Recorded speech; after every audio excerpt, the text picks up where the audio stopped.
వాళ్ళు ఎంతమంది ఉన్నారు ఈ హాల్లో? Great, thank you so much. నా పేరు సౌజన్య ఫ్రమ్ పున్నేరి, చెన్నై దగ్గర. ఈ బిజినెస్ లో నేను డబుల్ క్రౌన్ డైరెక్టర్ గా ఉన్నాను.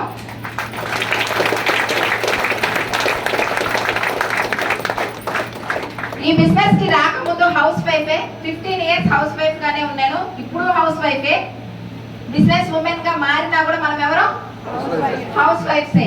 కానీ హౌస్ వైఫ్ అని ఒక్క పదవిలో ఉన్నప్పుడు ఏమి తెలియదు, దీనికి బయట పోపించడం తెలియదు, ఏం తెలియదు. అక్కడ సార్ ఎక్కిస్తే నన్ను మా నాన్న ఇక్కడ దించుకోవాలా, స్టేషన్ దగ్గర ఒక మనిషి రావాలా, స్టేషన్ కి దించుకోవడానికి మనకే ఒకరు రావాలి. ఎవ్వరి హెల్ప్ లేకుండా ప్రయాణం చేయలేని ఇండియాలో ఉన్న ఒక లేడీస్ మనం. కానీ ఇక్కడ చాలా మంది లేడీస్ అలాగే ఉండిపోయాం. కానీ ఒక్క లేడీ చంద్రమండలానికి వెళ్ళేసి వచ్చేసింది. ఎవరామె? సునీత. ఆ దేశంలో మన దేశంలో కూడా అలాంటి వాళ్ళు ఉన్నాం. కానీ మనమే బయట తీసుకురాలా. వెస్టేజ్ అనే ఒక ప్లాట్ఫామ్ బయట తీసుకొస్తుంది.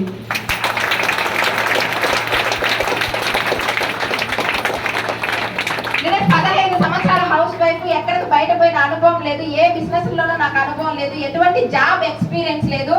నాకు ఈ బిజినెస్ అంటే ఏదని కూడా తెలియదు. టోటల్ గా మేము జాయింట్ ఫ్యామిలీ, 3 మగపిల్లలు, ఫస్ట్ అబ్బాయి, సెకండ్ ట్విన్స్. 7వ తేదీ మా ఆయన జీతం వస్తుంది, ప్రైవేట్ ఎంప్లాయ్. దగ్గర 10వ తేదీ 12వ తేదీ అయిపోద్ది. 13వ తేదీ నుంచి ఎక్కడి నుంచి ఏం తీసుకొని వచ్చి దేన్ని అడ్జస్ట్ చేసి వీళ్ళ దగ్గర నుంచి తీసి దీనికి అడ్జస్ట్ చేసి 30వ తేదీ దాకా అడ్జస్ట్మెంటే. అవునా కదా? అలా లాస్ట్ నా వల్ల కాకపోతే నాన్న దగ్గరికి వెళ్ళి చేయి చాపటం. ఇది మాత్రమే తెలుసు జీవితం. ఇదే అనుకున్న జీవితం కూడా. ఎంతమంది లేడీస్ తల్లిదండ్రులకి ఇచ్చే ప్లేస్ లో ఉన్నాం, తీసుకునే ప్లేస్ లో ఉన్నామా? తీసుకునే ప్లేస్ లోనే ఉన్నాం. అదే ప్లేస్ లోనే నేను ఉన్నా. ఆ టైంలో సార్ ఏదో ఒక బిజినెస్ స్టార్ట్ చేయాలని చెప్పి స్టార్ట్ చేశారు. బిజినెస్ స్టార్ట్ చేయాలంటే అందరికి ఏం కావాలి?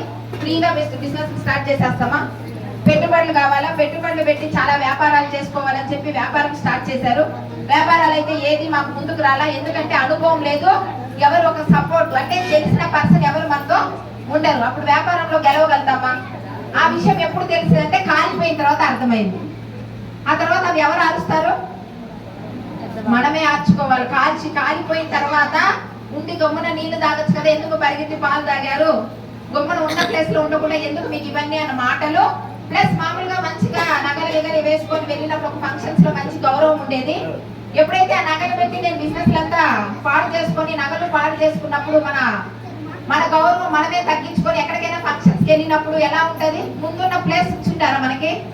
ఖచ్చితంగా నాకైతే అది దొరకలేదు. ఒకే ఇంట్లో నుంచి 3 వెళ్ళినా కూడా 3 ఆడపిల్లలు, నా దగ్గర కొంచెం తక్కువ క్వాంటిటీ ఉంటది. ఏంటి? అప్పుడు వాళ్ళకి ఇచ్చే మర్యాద, నాకు ఇచ్చే మర్యాద వేరియేషన్స్ వస్తాయా రావా? వాళ్ళ కార్లలో వస్తారు, నేను నడిచి ఆటోలో వెళ్ళినా పిల్లల్ని తీసుకొని ఎవరు గడప దాకా రారు. కానీ కార్లో వెళ్ళిన వాళ్ళకి కార్ వచ్చే ప్లేస్ లో నిల్చుకుంటారు. అవునా కాదా? ఇవన్నీ మీకు పెయిన్ ఉండదా? ఉంటది, కానీ మనం చెల్లించాం. సేమ్ ఇవన్నీ నాకు పెయిన్ ఉండింది. ఖచ్చితంగా మనము ముందుకు రావాలా, ఏదో ఒక విషయంలో ముందుకు రావాలా అని చెప్పి మనం ఏదో ఒక సాంగ్ లో ముందుకు వచ్చే ఫ్యామిలీయా? సినిమానా ఇదేమన్నా? కాదు కదా. రాత్రికి డబ్బులు ఏమన్నా మహాలక్ష్మి మన ఇంటికి ఇచ్చేస్తుందా? కష్టపడాలి. కష్టపడితే మనీ సంపాదించుకోవచ్చు. కష్టపడేదానికి ఒక ప్లాట్ఫామ్ ఉండాలి కదా. అలాంటి ప్లాట్ఫామే ఓమన్ అనే కంట్రీకి మా హస్బెండ్ వెళ్ళిన తర్వాత 1 lakh జీతం కోసం ఓమన్కి వెళ్ళాడు. అక్కడికి వెళ్ళిన తర్వాత తెలిసింది 75,000 జీతం అని. ఓటీలు చేసుకొని 90,000 అలాగే ఇంటికి పంపించేవాడు. ఓకే సెటిల్ అయిపోతాం అన్న టైంలో ఫ్యామిలీ పరంగా జాయింట్ ఫ్యామిలీలో ఉంటే అర్థమై ఉంటది ఎంతమందికో. ఆయన హస్బెండ్ ఉన్నప్పుడు ఎలా ఉండేదో, ఆయన లేనప్పుడు డబ్బు నిందే కానీ అక్కడ ఉన్న రెస్పెక్ట్ కానీ అక్కడ వాళ్ళు చూసే విధానం కానీ ఏమి నచ్చడం లేదు. అప్పుడు సారు నా పక్కన ఉండాలా, ప్లస్ మనీ నాకు కావాలి దేవుడా అన్న పరిస్థితుల్లోనే నాకు వెస్టేజ్ అనే అవకాశం దేవుడు ఎప్పుడు డైరెక్ట్ గా వచ్చి ఇవ్వడు. రేణు అక్క అన్న ద్వారా